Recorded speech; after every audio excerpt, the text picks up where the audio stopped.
All right, welcome Sanchita to Thank you so much.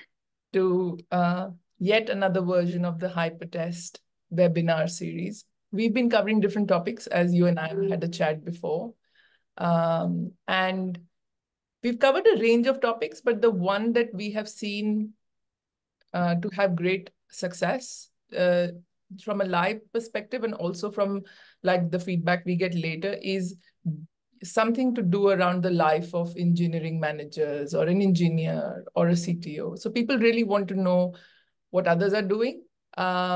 So we have an exciting topic and an exciting speaker today.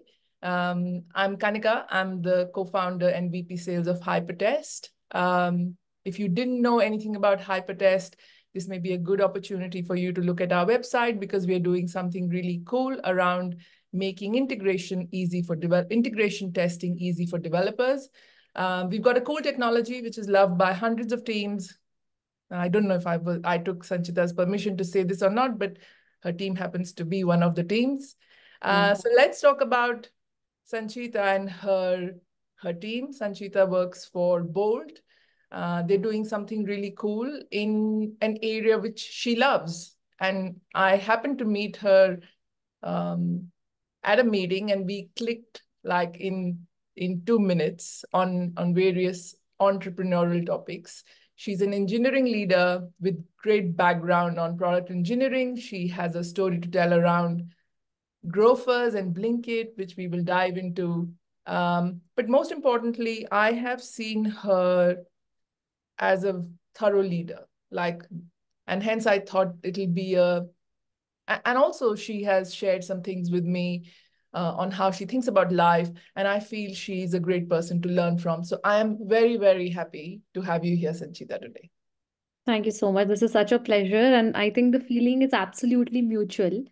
Uh, the first time I talked to and the kind of vibe and the kind of conversation we had, I think I still cherish. There's so many things that I've asked you and I've learned from you. So I think the learning will be on both the sides. And thank Yes. you so much for inviting me once again. No, thank you for being here. Our team is pretty excited. Um, Also because this topic is very aligned to what we do and believe in at HyperTest. So in the next 1 hour, we will talk about your challenges, not mine, because my role is very different from yours. But I work with people like you, and I kind of see them struggle day in and day out with broadly three areas.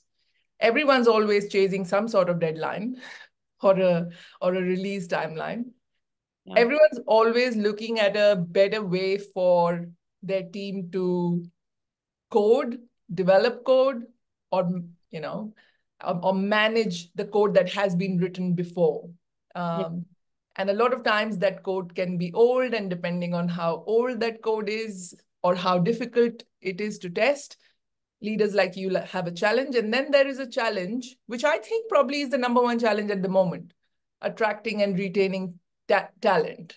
And I think that challenge is across the board. And I see you as a great leader over there as well. Now, before everyone starts thinking, sorry, how does HyperTest, a little tool, help with these complex things?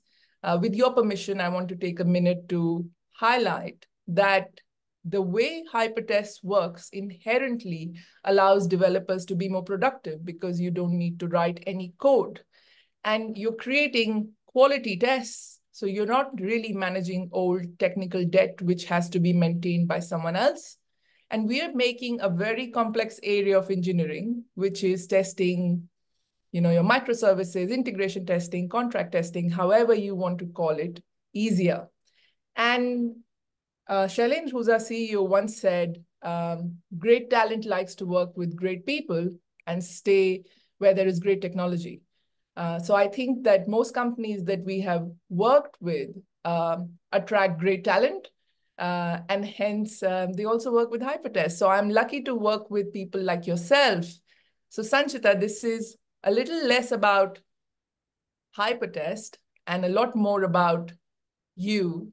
So tell us a little about what is a day in a life of a good engineering manager? I just don't want to say, tell us a day in the life of an engineering manager. Tell us what is a day in the life of a good engineering manager like Sancheeta look like? It varies a lot. Uh, and I think different people have different ways of dealing with it.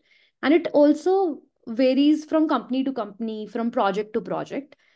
But there are few things that I always keep in mind, basis what project and what role am I playing in.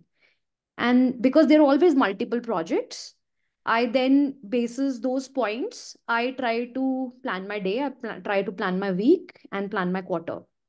And what are those four things? Like I'll just talk about each one of them individually. So if my role in a particular project is about technical direction, right, or technical oversight, uh, sometimes you just need to dive a little bit deeper, but other times it just needs an oversight, right? Sometimes you need to think a lot more about what data modeling looks like, or what product thinking you have to do to make sure that this project becomes successful from a very technical point of view. What kind of infrastructure should we onboard to ensure that everything is rightly monitored, everything is rightly tested, etc. And that's just one bit of it, right? But not every project involves technical depth. Some projects are all also just about getting things done. So anything that is we already knew how to solve for. And I think that's where getting things done is very, very critical for me. So there are some projects where I'm like, okay, guys, wrap up, fast, fast. Okay, these are the five things that you have to do. Just let's run around, right?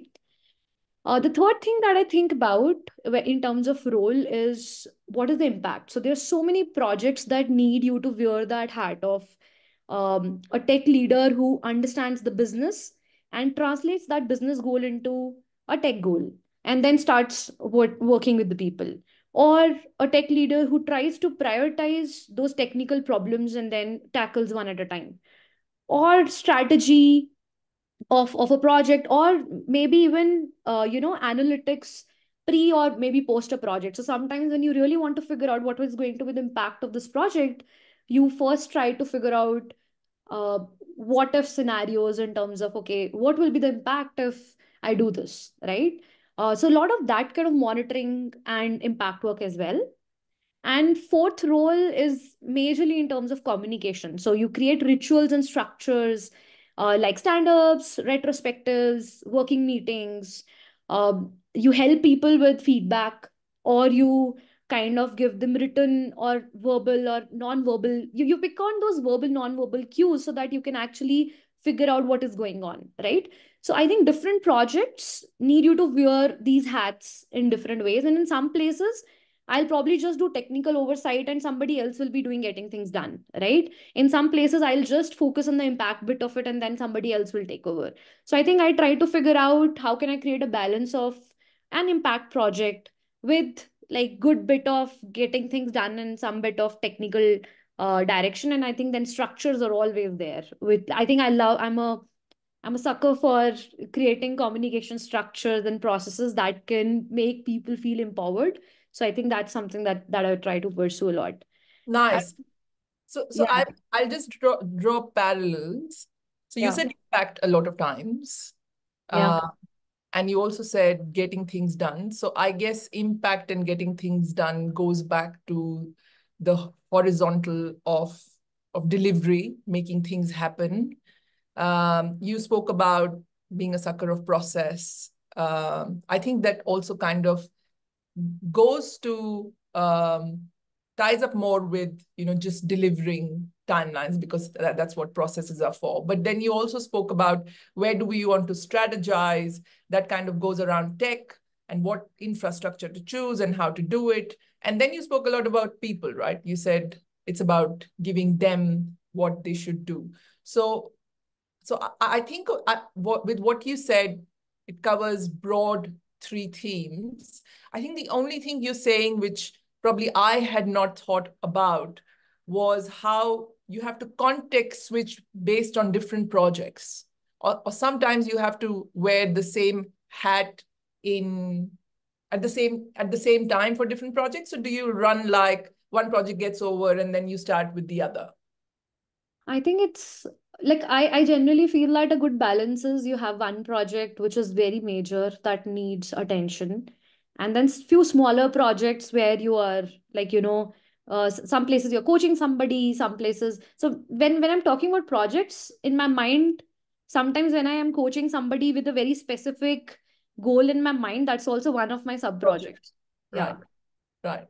yeah, So the definition of project is just how you subdivide your work. yeah, yeah. And you've had a journey as an engineering manager. You've seen two different organizations. Um, has it changed between Blinkit or Grofers and Bolt? Or has it, I'm sure that has changed, like you saw a full product journey there Yeah. and you joined at a different stage here. But I want to know from you, and especially for all the aspiring engineering managers, is does your role drastically change or does it constantly remain the same? Oh, it changes a lot, of course, depending upon the type of company, depending upon the type of problem statement, the context, the market, right? So, like, I think there are few things that come to my mind when you ask that question. One very big change that has happened post Blinkit for me was that I took a sabbatical and I did some sort of soul searching, and then I was like, um, I need to do work that is more purpose driven. And climate change was a purpose that I felt very much associated with. So when I joined Bolt, that was one of the goals that I had in mind. So now every day when I'm contributing towards building charging infrastructure for our country, I feel that contribution is moving towards a purpose that I'm super driven towards. So that's one very big change. Of course, there there was a I wouldn't say there was a purpose. There was definitely a lot of impact at Blinkit, but I had never thought about purpose there. It was always very much like happy go lucky. I was very fortunate as well that everybody gave me a lot of opportunity. But when I joined Bolt, it was with a specific intention and it was by design that I wanted to work in climate change. So that was the biggest change that I felt pre and post Bolt. The second change, which came from a very technical point of view. So Grofers Blinkit was majorly ops plus software company, right? It was an ops driven company which was run by software. But when you look at Bolt, it has another layer of hardware in it. And with another layer of hardware comes more interesting, complex challenges because anything can happen anywhere. And it's not that we are limited by number of cities. The people who have bought our chargers, which are like within the boundaries of India for sure right now, but they're far flung areas, right? And a lot of unpredictable things can happen with hardware. So I think that is also very exciting for me, working at the edges of hardware and software. I also feel that there's one similarity which is also extremely exciting for me because I like to be in that space. So Bolt right now is at a place from a market point of view, which Grofers was between 2014 to 2017, where market was not so well defined, market norms were getting established. You didn't know who truly your competitors were because like one day you were collaborating with Reliance, another day Reliance was a competitor, right? There's so many regulations that had not come from government perspective even for the workforce that was on ground, right? And I think Bolt is at that place right now. So EV as an industry is growing fast. There's so many regulations that are coming up, which wreak havoc to our world, but there's sometimes it helps us as well. So I think that's one very interesting thing that I also found as a similarity, but still different because over the time Grofers grew, and I think by the time I left, it was a very mature market. Lastly, I also feel that over time, Grofers had become very much like specialized. So when I joined, it was just a like 10-member engineering team, very small teams, but I was an intern back then. So even though I had a lot of autonomy, the kind of decisions that I was making then versus in a market like this today, right?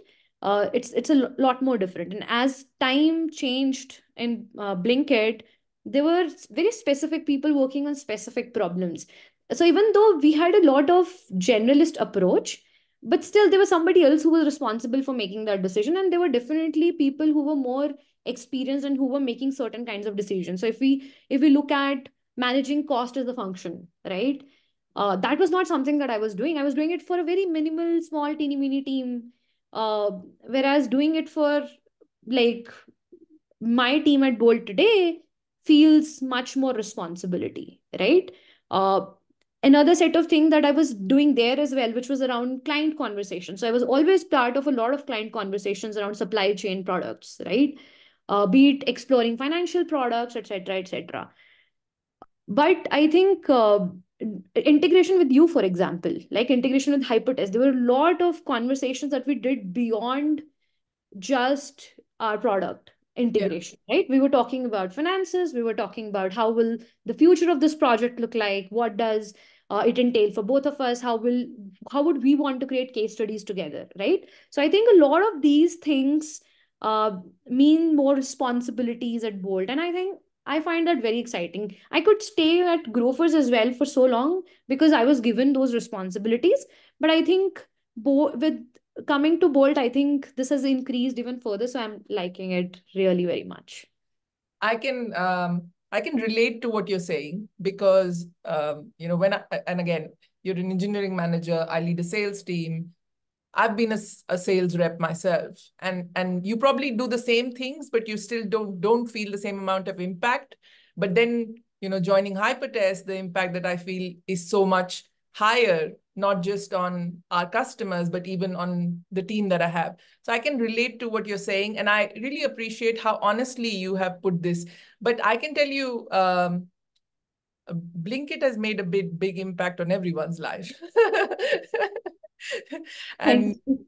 and that probably is the hard work of a lot of good engineers and good engineering managers.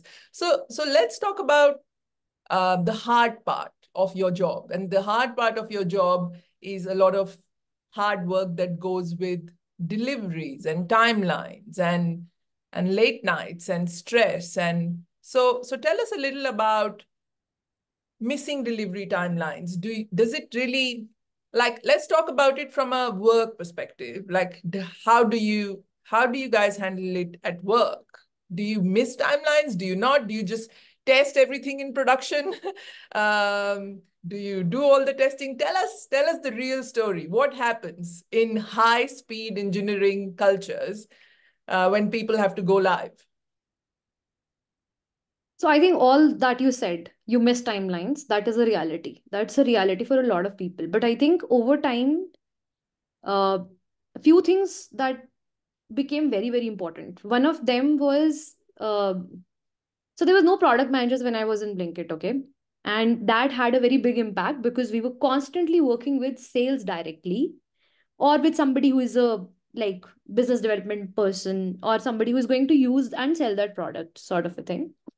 And I think the moment you start working with sales directly, you understand the whole cycle so much better, right? So what happens is you go and tell sales that okay, this is the date when I will deliver this.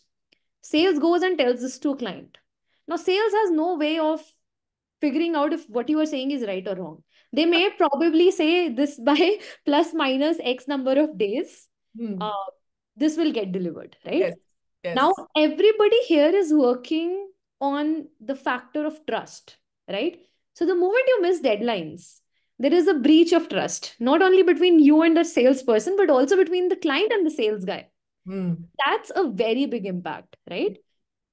And I think over time, I've tried a lot to understand what is the root cause of missing deadlines. And I think largely, like 95% of the times, I think it's miscommunication. And there's certain patterns of miscommunication that I have identified. Like one of them being there's a very different definition of done for everybody. So like sales think something else, engineering team may he different people will think as definition of done as different meaning altogether, right? And then there are people who are overburdened, who are so overburdened, they will take tens of things from everybody and then they will miss deadlines of everything. And there's another set of people and another pattern, which is people become so tunnel visioned that they forget the bigger picture and what they really want to deliver, but they get stuck or they spend all their focus on something that probably was so trivial that even if we would have skipped it, it would have not mattered at all, right? I think these three patterns are very, very evident. At least from my perspective, these are the ones that I've seen happen most of So, the time. so let's recap. So for the benefit of the audience, so you said communication. So communication, and these are the patterns of miscommunication. So, Communication. right. So miscommunication in terms of definition of done being different for everybody. Mm. Uh, Somebody being extremely overburdened because they're getting work from everybody and they don't know how to say no to people. Mm. And somebody being so tunnel vision that they didn't realize only that, if I would have skipped this part and focused on something else, I would have had a higher leverage and I could have given something else, but still, like, there would not have been a breach of trust. Right.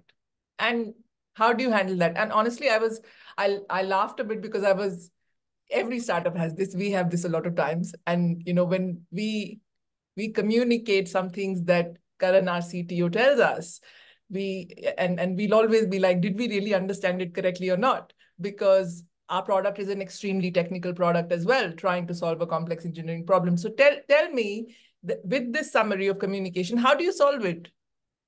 So I have two very interesting answers to it. One is, I think I discovered design thinking, like, I think towards the end of my career at like Blinkit. I was building a product innovation team, and I used this book called Sprint: How to Get Work Done in 5 Days or something like that. And it's a book by Jake Knapp where he tries to give you methods of experimentation, because our team was primarily product experimentation team. We were trying methods there, a lot of things around, okay, what does success look like, everybody putting their thoughts on like one board, and then us articulating, made me realize that articulation in written form is extremely critical.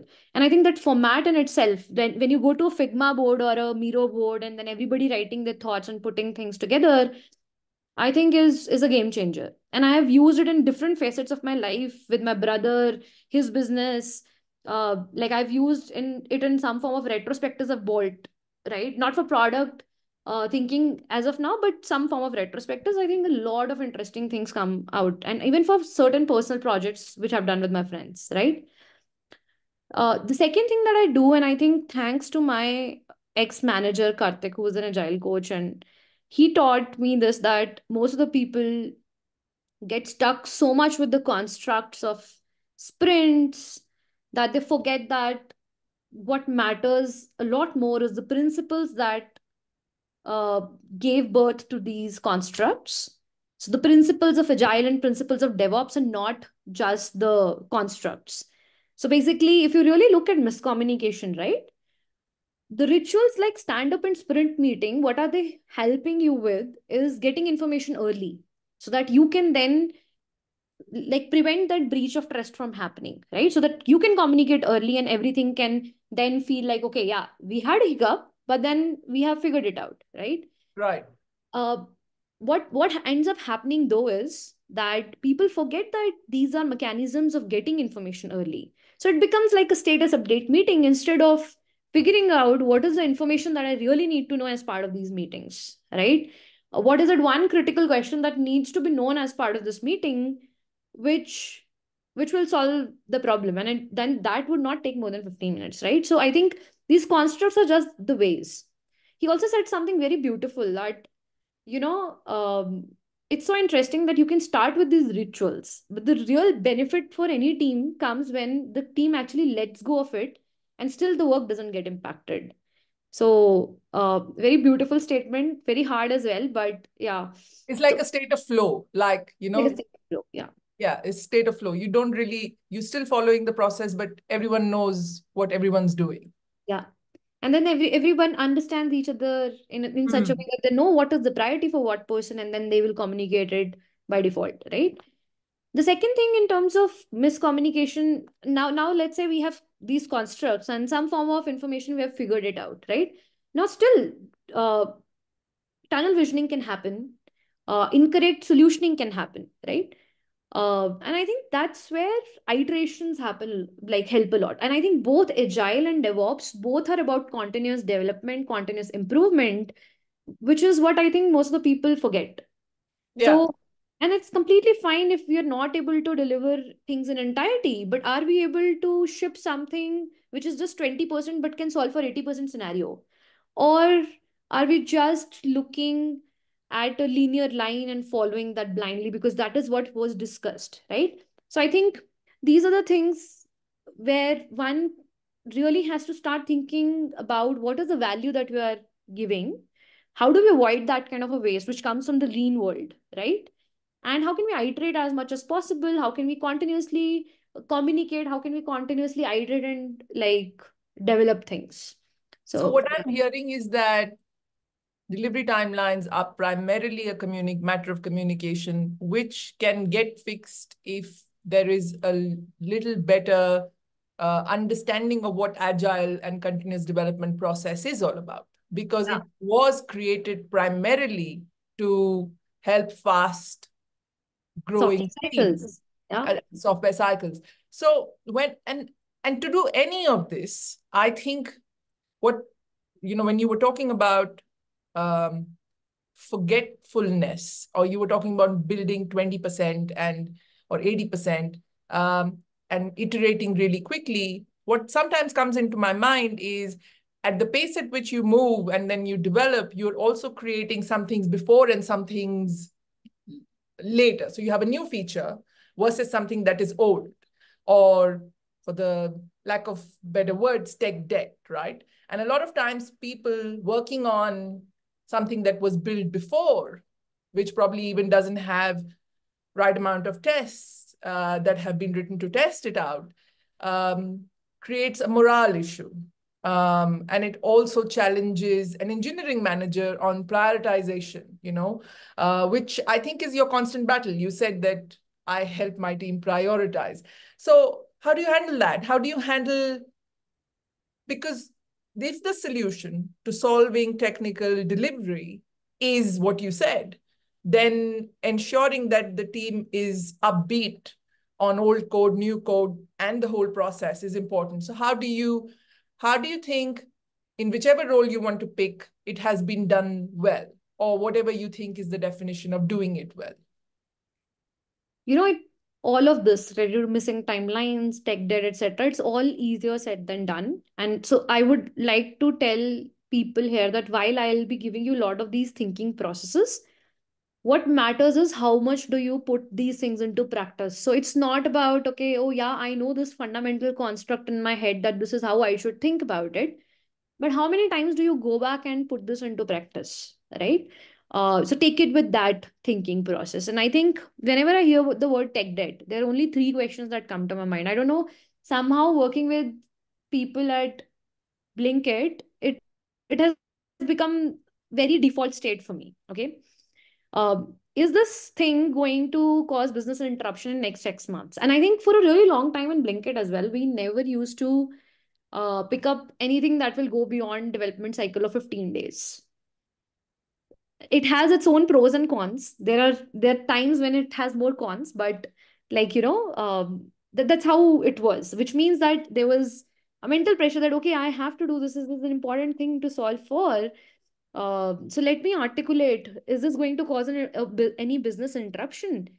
Uh, and then if yes, right, is it can I patch this solution, or does it need a more fundamental change? So there is a concept that Jacob, our CTO from Blinkit, actually used to talk about.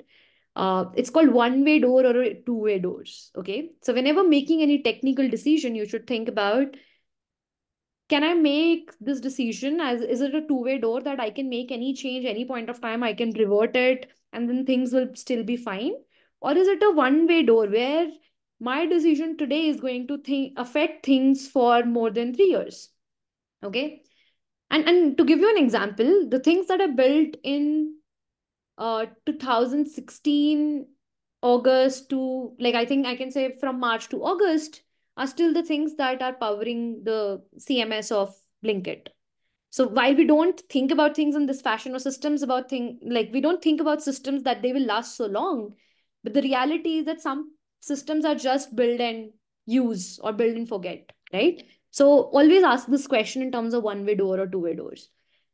And the third question that comes to my mind is about, is it a toil? Is it causing lower developer productivity? Now, each of these questions are So basically, let's consider the first question, which is about, will it cause business interruption, and is it a two-way door? So then the easiest answer is, like, articulate and treat it like a business problem. Think about it in terms of, does it cause revenue loss? What is the cost of this development? And because I can revert it anytime, just patch it. Uh, if it is not something which is a two-way door, always think about it in terms of, can I really articulate this problem extremely well, and think about the opportunity cost of this. Like, for example, few days back, I was talking to Mohit, the co-founder at Bolt, and I was trying to talk to him about the scalability limits of a certain system. And because I quickly told him that after 2 months, if we don't do certain amount of changes to our system, we will not be able to handle more load. And this will cause a business interruption in certain terms. And I think, like, I was also lucky because he comes from a product background and a tech background as well. So he understood it really, really fast. But I'm sure because there was a business understanding between the two of us that it will cause business disruption, he immediately freed up bandwidth for me and gave me that bandwidth for working on this project. And today, when we were discussing a sprint, he immediately said that, okay, guys, this is what we're going to focus on for the next 2 weeks, right? So it is very much about the articulation that we do. And I think these are the two things that I think over time people in India have still figured out how to articulate and work on. It might be a harder challenge to articulate it in the right business metric, but people have still figured out that I have to articulate it in terms of certain business metrics instead of being or keep talking about a technical term, right? What actually is harder for people is the toil, where it actually reduces developer productivity, and that is what irritates the developers the most, right? And I think that's what, like, there are multiple solutions. Like, I think you can explore tooling like HyperTest, you can explore tooling like Sentry. There are a lot of DevOps related tooling that can help you monitor and help you automate a lot of this stuff. If not automate, at least be a system which is a human in the loop, which can augment a lot of things for engineers, right? But there is another way. If you can't do that, right? Always measure how much time is your engineer spending in this. So anytime I get frustrated with this, I look at my on call, I look at ad hoc work, and I ask and sit with people and ask them, how many days did you take to do this? In simple terms, I take the salary and I try to figure out what is the amount of money that we have given to this person for doing this work. And I ask everybody, what is the amount of money that you would have given to a service engineer to do this work? The moment this comparison becomes so much apples to apples, most of the time, I think people see clear comparison. So either they will help you with somebody who will do this on a continuous basis, or they will give you time to work on the tech debt. So I think it's still a very hard journey for me. Please don't think that I'm giving you all this answer. So it's extremely easy. There are times when I get so frustrated that I don't put in efforts to do all this much, right? And then I get super frustrated. But then when I come back and I'm calmed down, I realize that, oh my God, it is my responsibility to tell everybody that story. So I think that is how I think about tech debt and toil, and how to articulate it in the terms of right business metric, because ultimately it's all about negotiation. Like, there are times when I've actually gone to people and said that, okay, you know what, I will articulate in the most succinct way possible, give me an intern, and I will solve it in 3 months. And I think when you go through an effort to write that document, share it with the person, I think intern is the bare minimum that somebody can give you for sure. Yeah, most definitely. And I think that that is a great insight that you have shared with everyone. This is not something that I thought I'm going to ask you now, but you've been speaking a lot about frameworks and books, and I know that you read a fair amount of books. And a lot of these books are written by authors in the West, right? Like they're building products in the big wide world, not here in India. What are your top books that you have read, and what are the things that you feel of those books you haven't seen either implemented at Grofers or implemented at Bolt? Like, is there something that is so unique about India? Like I tell everyone, India is not for beginners. So what do you find something unique, especially given you read so much? We always want really fast answers, even in places where, we need depth. And I think practice is really, really important. But I think the whole idea of startups in India is all about, can you ship it tomorrow? Can you ship it tonight? Right?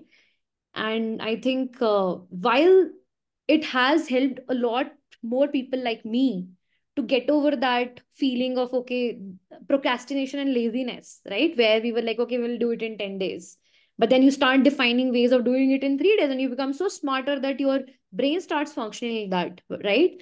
But there are times when you really need to dive deeper as well. And you really need to start thinking about what are those deeper constructs that can fundamentally change your viewpoint, or how can these things reframe your thinking processes, because there a lot of these frameworks are also introduce certain beliefs in you, right, which then become so ingrained that you come up with your own biases, right? Right. So I think this immediate or get it right now kind of a bias, while it is helpful, it also has its own repercussions in terms of innovation. And especially because I was leading an innovation team, the amount of unlearning that I had to do, and the amount of unlearning, and I was very fortunate that I had great mentors, to be honest. Uh, I was getting mentored by like an agile coach, an engineering person, and a really great product person at the same time. Uh, but I think we really need to unlearn a lot of those things. At least for me, I think design thinking did that trick. For some people, DevOps does that trick. I know for a fact that Vedic, who was my VP of engineering at Blinkit, and I think even for Ishan, who is my current CTO, I think the things that give them that thinking power, which is very unique, right? It comes from a very different worldview, but I think similar values enable us to come on the like same point. But at the same time, uh, I think it's so interesting the way they think about things, and I think that's very, very inspirational for me. That there is certain set of people who are thinking about certain things in a very different way, and then you learn that, and then you try to make that as your own process. But then you also bring in a lot of other things, and then you make your own process. I think Yeah. that's how I think about it. Yeah. So before we dive into like the last question, and we are kind of halfway in the webinar, I thought I'll run a quick poll for all those who've been listening, to see what problem in their organization do they think uh, they would want to fix immediately. So the choices are missing delivery timelines, retaining top talent, and high technical debt. And I'll give about 10 seconds or 20 seconds to vote.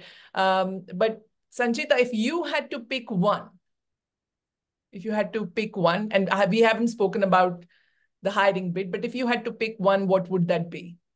So I would have definitely picked hiring, because at one point of time I used to say this to AG.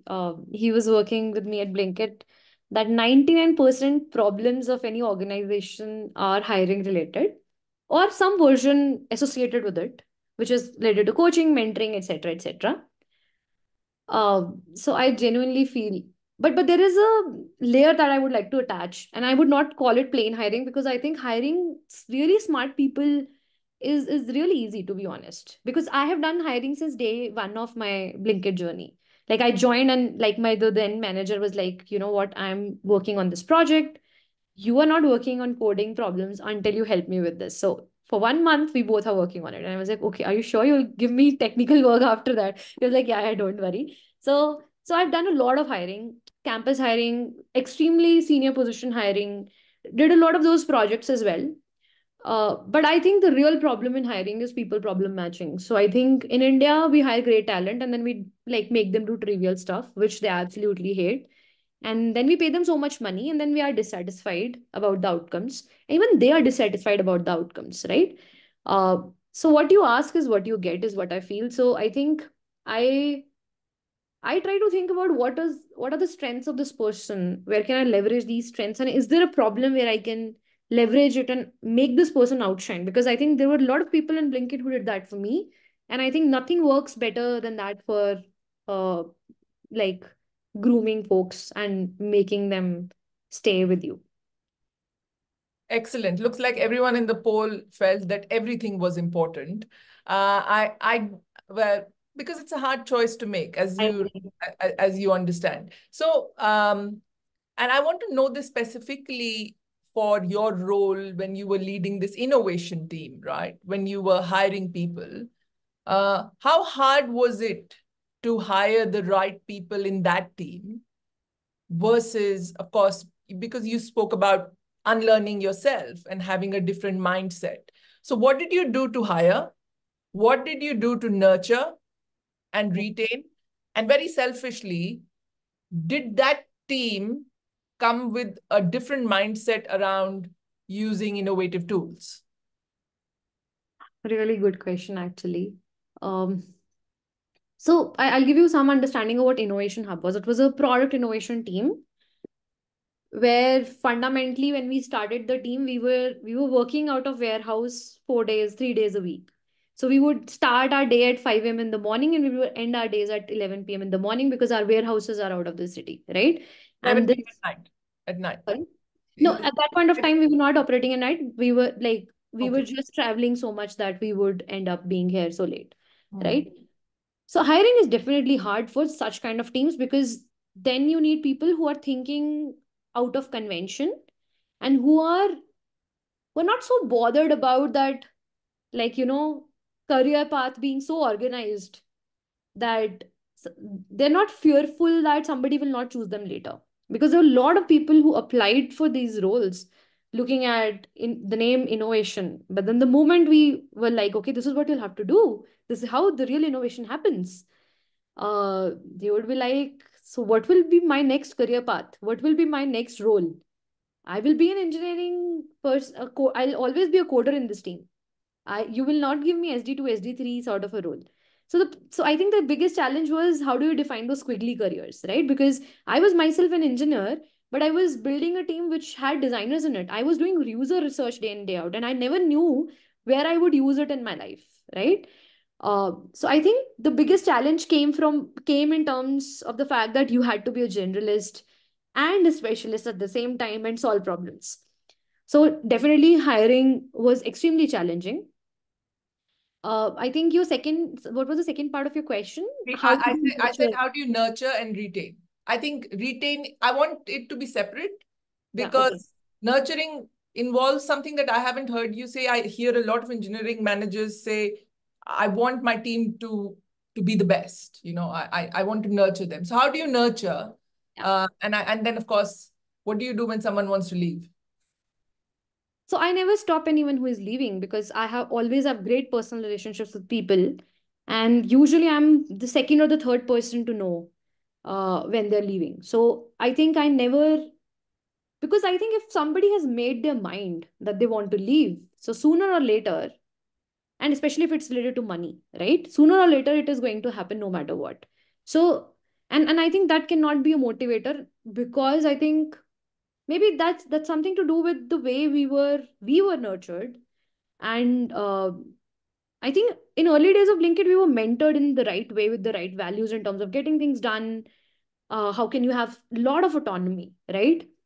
And then we were even more fortunate because we got two people, like my ex-boss who was an agile coach, Karthik, and the then CTO, Jacob Singh, who was also an agile coach at one point of time, who understood what really motivates people. So there's this theory called self-determination theory, okay? And there are three parts to it.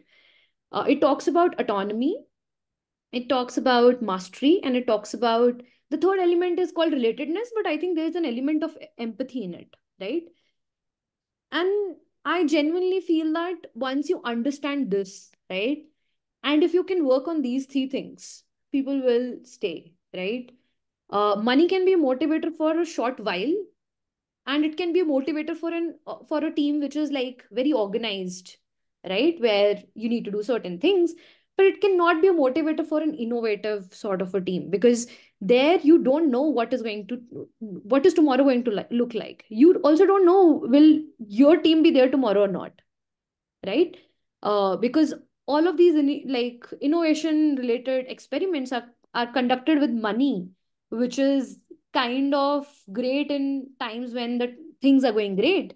But the moment the first cut has to happen, it will probably happen in a team like this. So you need somebody who is extremely courageous, extremely brave in terms of like not knowing answers, extremely brave in terms of knowing that anything can go wrong at any point of time and you will have to live with that fear, right? So I think really understanding your true motivations, where are they coming from, why. I think we did a lot of these exercises because of those two agile coaches that we were very lucky to have.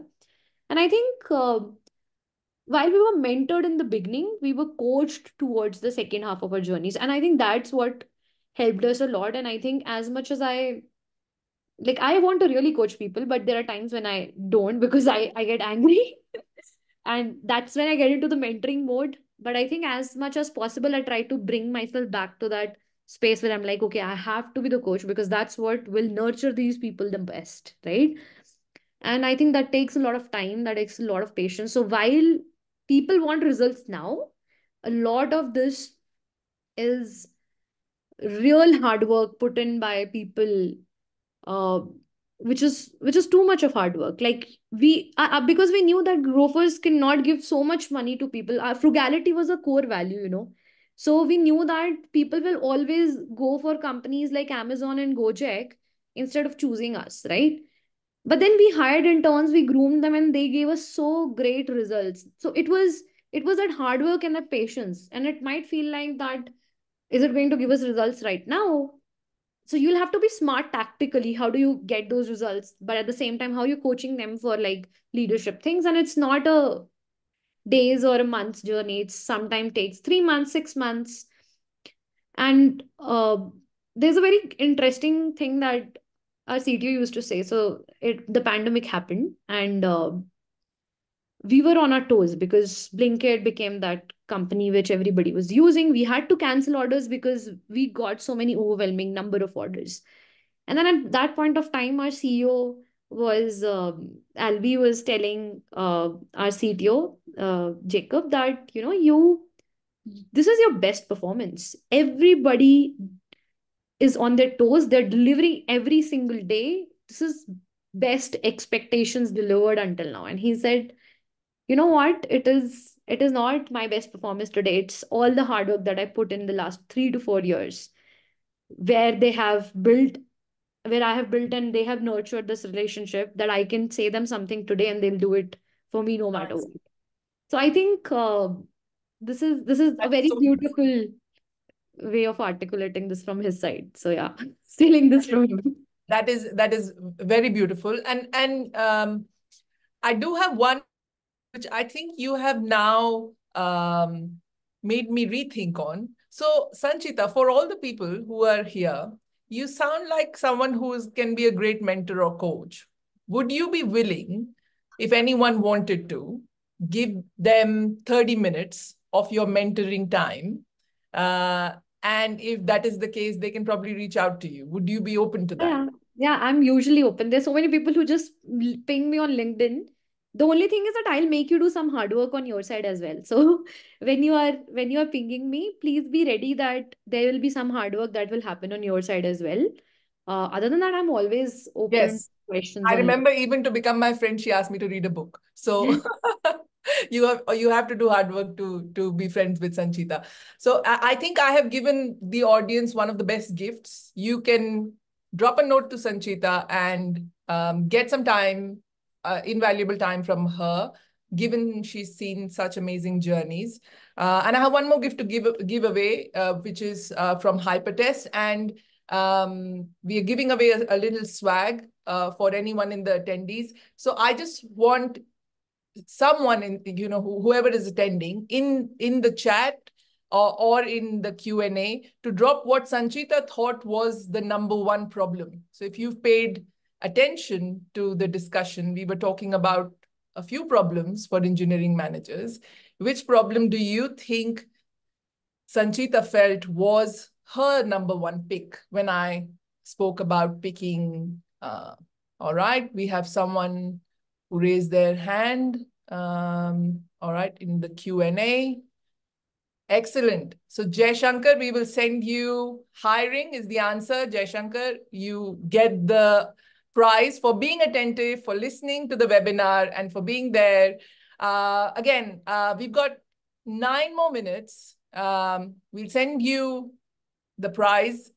Jay, thank you for answering. And now if anyone has any questions for Sancheeta or wants to thank her for her time, you can ask us any questions now. So, and if you don't, I have a bucket full of questions which I can keep asking her, but I will give you the opportunity given we have 9 minutes. So feel free to use the Q&A or the chat, whatever you think is comfortable. All right, questions. Am I missing any questions? Because a lot of times, all right. Do you think AI is changing the role of an engineering manager? Well, that's such a good question. So I have thought a lot about it because like climate has a very, like AI has a very big role. And I think my answer has something to do with my childhood and my family. Both my brother and my father have been physicists. Okay. So my father studied solid state physics and he used to teach as well. And my brother studied astrophysics few years back. And most of our conversations around things like these have been that, okay, if AI comes into picture, how beautiful it will be because the kind of impact it can have in areas like medicine, healthcare, climate change, space technologies, unexplored parts of the universe, understanding how the universe got formed, because that's what my brother was studying. He was studying how galaxies are formed, etc. Right? It's going to be massive. So, for example, even if the role gets changed, the first thing that you have to think is what is the best new thing or best new problem that you can work on. So, when today I look at it and it will definitely change my work, I feel that okay, I what is the most exciting problem that I can work on as an engineering manager because of an AI being there. And I'll be very honest with you because I taught at Air Tribe, and I think a very interesting example comes from there because ChatGPT came just closer to the time when I started building the course, and while building the course was like a cakewalk. The hardest part was actually to figure out examples that I should use to explain concepts to students. And I was teaching database engineering. So I had to demo while I was like showcasing or teaching a concept, right? And I think Chat GPT helped me to such an extent because I kept asking it, fabricate this scenario, help me reach this answer, and give me the answer so that what is the question to this answer? If this is the answer, what was the question, right? Did a lot of those things. And I think there was never a time when I got less than 4 stars on any of my sessions. So I think it is definitely going to change things, but why be sad about it when you can be upbeat and ask questions like what is the next most interesting thing that I would want to learn? And just to say like how is it going to change our lives? I think a lot of boring work will get like automated, and we can do new, more creative work which will make you feel like the day is exciting. Yes. So I think got a few related questions. So I'll combine these two. How Yeah. do you stay updated with latest trends and advancement in tech? And what emerging technologies or trends are you most excited about? I feel you're excited about AI. What else? uh, Given Bolt sees like something like hardware, which I don't know how many people in the attendees even understand. So have you seen something that really excites you? And I know your passion for climate. So a lot of things actually. So I think can something make India become a little less hotter? Can you do something magically that we have less heat? I think the most exciting applications of AI that I have seen are coming in the space of drug discovery and in the space of element discovery or materials discovery. So, how do you figure out what can be a catalyst? So, if I have to give you an example, if you have to capture carbon at the source, right? There's you have to have certain sort of filters, and those filters cost a lot, and the amount of air that has to pass through those filters is humongous, right? For you to even take one particle. So basically, if we say that carbon dioxide is like 1 parts per million, it means that 100 million air particles have to go through that filter before one carbon dioxide particle can be captured, right? So how do you figure out catalysts that can exist in that filter so that you're not losing out on that one carbon dioxide? Because there's even today we don't have technologies that give you guarantee that if 1 million particles pass, that one carbon dioxide will definitely be captured. So there's a lot of interesting stuff that's happening there. A lot of alternate material research is happening, which is super exciting. Lot of research that is which I'm very excited about, uh, is related to climate change and how do you figure out weather data. So for example, I personally feel that what you can measure is what you can improve, and that's a very fair Hmm. rule or a Correct. law of Correct. nature, right? Correct.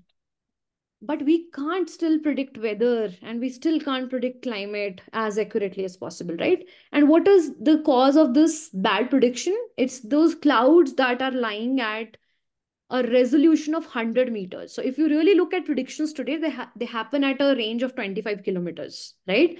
But if you really look at that cloud that is causing this disruption, it's at a 100-meter scale. And the amount of computation that you need, and if we would continuously keep like developing at the scale at which we are developing today, we would be able to do that only by 2060. But with the new advances in AI, that is at the reach, that's far more reachable today. Like, I'm in Himachal right now. Yesterday, 2 hills apart, we had a very deadly wildfire, right? I don't know if there is any organization that is working very passionately about that, but there are organizations in Europe that I have talked to Hmm. who are figuring out how do you figure out what is that place where the probability of a wildfire is highest, right? So Yeah, I yeah. think a lot of these applications are there, and if you really want to talk more about it, I can keep going on and I on. know. I know. Given Yeah, we have 2 minutes, I'll ask you the last question. yeah. So Jaishankar thanks you. And he says, how do you make it easily a topic of climate change where people can get curious to learn and start caring about sustainable solutions? I think he's saying, how can you learn more quickly about this topic? Yeah, please reach out to me on LinkedIn. I'll give you a very long brief, but long story short, if you're really passionate about it, you will find a way. And I also happen to run a community which is called Climate Tech Collective, where we are trying to figure out solutions for this. Also, there are a lot of other platforms which have all this data openly available. So you can refer to that. You can also start with my blog, because when I was trying to figure this out, a lot of those things were also not known to me. So you can start with that. I can also send you a bunch of resources. Please ping me. I will definitely share a bunch of things, because climate change as an area in itself is extremely vast. It goes from fashion industry to plastic packaging to anything and everything that surrounds you, right? Your food, like your water, right? So it also depends on what you like in the space. Yeah. All right. Sanchita, we are up for time. Thank you so much on behalf of everyone. Thank you everyone for joining. This is a wrap from me, Kanika, and from HyperTest. If you want to know more about what we do at HyperTest and how we are helping Bolt deliver their products faster, please reach out to me. It was lovely having you. Good night. Take care. Bye. Thank you so much for having me. Bye bye.